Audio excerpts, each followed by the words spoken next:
A cosmopolitan almost by instinct, Tagore worked hard from the 40th year of his life till the end to build experimental and felt communities based on the universal truths of civilization, where there would be no scope for domination of any one culture over another. There would only be learning from each other's cultures and life experiences, leading to a meeting of minds or a human brotherhood of the world's races. Truth does not know of East and West, wrote Tagore in his essay on ideals of education. In exploring the roots of his almost intuitive cosmopolitanism, I would like to bring to this discussion a few pointers to Tagore's background and to his seminal ideas of India's history. This is essential because he looked to the past to strive for the future. He believed keenly that India's history grew out of a social civilization where every attempt was made to evolve a human adjustment of peoples and races. In his writings on India's history, he confidently argued that even though race conflict was his country's historic problem, efforts towards unity was his country's ideal or sadhana. He identified this sadhana as an ethical code of conduct that became the most crucial factor in preserving the unity of India for centuries. Otherwise, its truth would have been obscured. In this history of living within the differences, Tagore saw an ideal of unity that he hoped might transcend into India's and Asia's contribution to the modern age, where the scientific facility had brought the human races closer, but not without their baggage of psychological barriers. He insisted that the psychology of the world needed to change in order to meet the new environment of the new age. Europe was at the time conceiving of a League of Nations.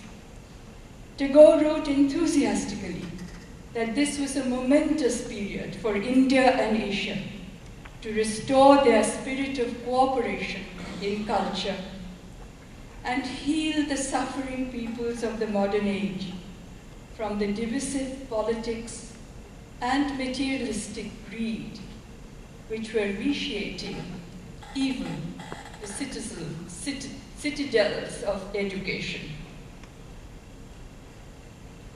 He called for the study of histories and cultures as a rational way of fighting the forces of war and aggression.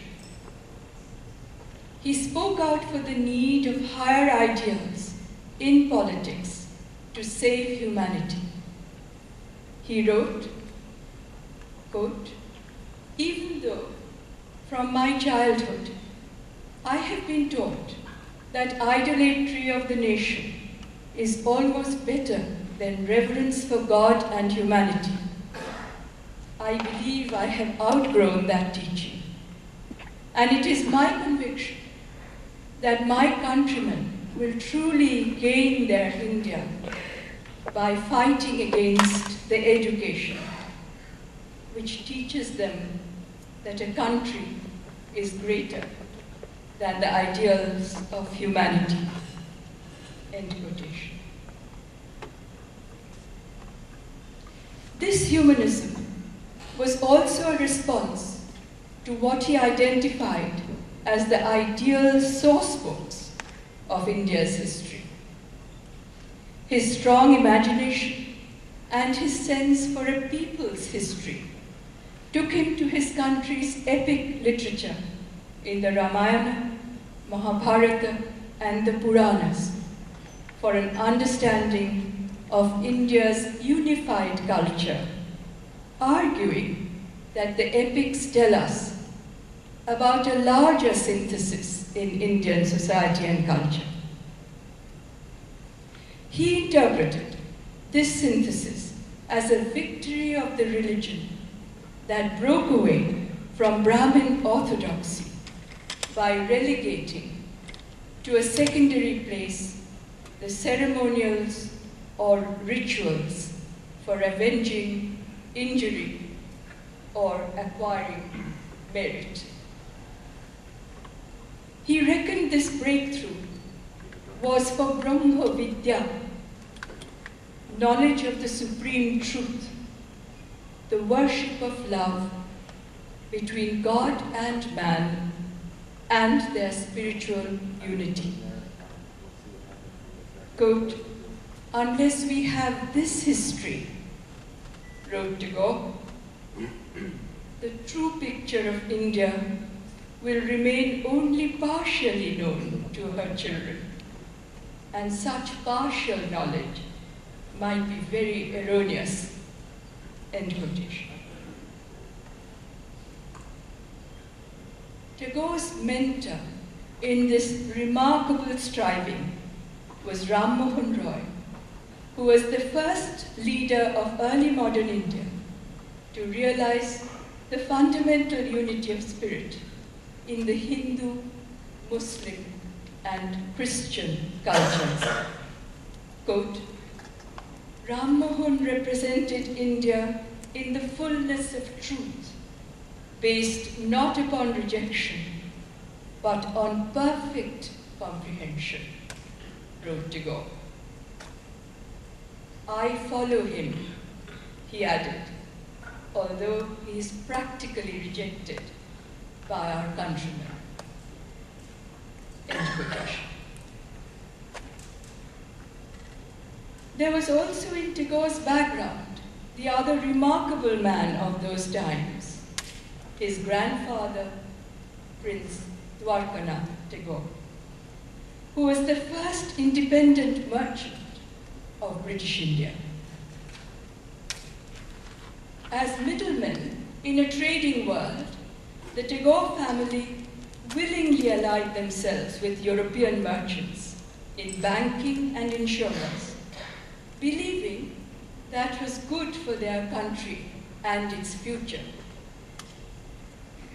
When examining the family's history, one is left without doubt that these pioneers, or the Calcutta Medici, as they have been described by historians, established the material foundation of a society which was at ease with high British culture and which held their own solidly in British Indian commerce, and all along grew in strength as cultural nationalists. With them, there was an advent of new ideals, which at the same time were as old as India.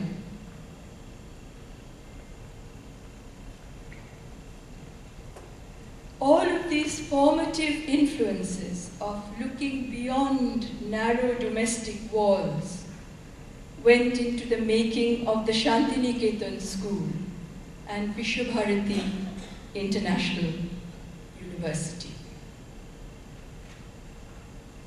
It was hoped that the institution's holistic values, imparted through a new and alternative education, would help to build a new Indian personality, free from the conflict of humanities, free from the conflict of communities, and capable of appreciating the many currents of the Indian cultural tradition, along with the humanistic and liberal values of the West. The new Indian personality would belong neither to the East nor to the West, but be a reconciler of both. Tagore gave an important place in Vishwabharati's research agenda to studying the history of Buddhism and also the life histories of the medieval sages of India, such as Kabir, Nanak, Dadu, Ruidas, and others, who broke through barriers of social and religious exclusiveness and brought together India's different communities on the genuine basis of spiritual idealism. He honored them as the people's saints. They swept the country with a progressive movement by their spontaneous message. Quote, "He alone knows truth, who knows the unity of all beings." Tagore wrote, quote, "The India of modern days comprised not only the Hindu, Buddhist, and Jain, whose common culture had its origin in India itself, but also the Mohammedan with his wonderful religious democracy of Semitic origin, and the Christian with his political democracy nurtured in Europe. There was also in India the Parsi, from whom we had parted long ago outside the boundaries of India, but who had come back to us again." I continue with his words. If Shantiniketan was to become truly the guest house of India, it had to be so comprehensive as to find room for each and all of these in its ripest scholarship. The treasures which these different religious cultures contained should be brought into practical use in relation to the modern world, not held apart and miserly hoarded. End quotation.